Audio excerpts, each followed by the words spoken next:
Hello everybody, welcome to number 1 Doctor channel.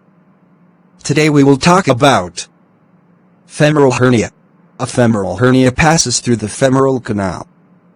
This is a gap normally about 1.5 centimeters in length, which just admits the tip of the little finger and which lies at the medial extremity of the femoral sheath containing the femoral artery and vein. The boundaries of the femoral canal are as follows. Anteriorly, the inguinal ligament. Medially, the sharp edge of the lacunar part of the inguinal ligament, Imbert's ligament. Laterally, the femoral vein. Posteriorly, the pectineal ligament of Cooper, which is the thickened periosteum along the superior pubic ramus. The canal contains a plug of fat in a lymph node, the node of Cloquet. Femoral hernias occur more commonly in women than in men because of the wider female pelvis, but note that indirect inguinal hernias are more common than femoral in women.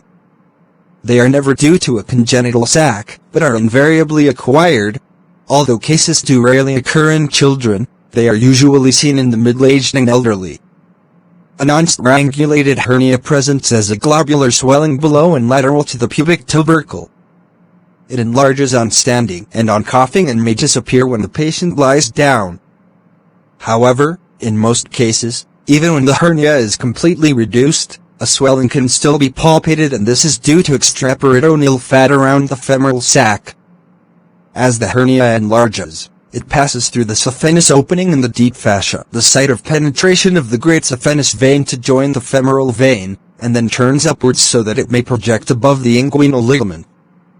There should not, however, be any difficulty in differentiating between an irreducible femoral and inguinal hernia. The neck of a femoral hernia always lies below and lateral to the pubic tubercle, whereas the sac of an indirect inguinal hernia extends above and medial to this landmark. The neck of the femoral canal is narrow and has a particularly sharp medial border.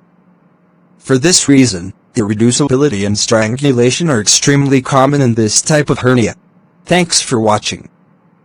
Please like and share our videos and subscribe to our YouTube channel number 1 Doctor. With my best wishes. Dr. 8 Fomid.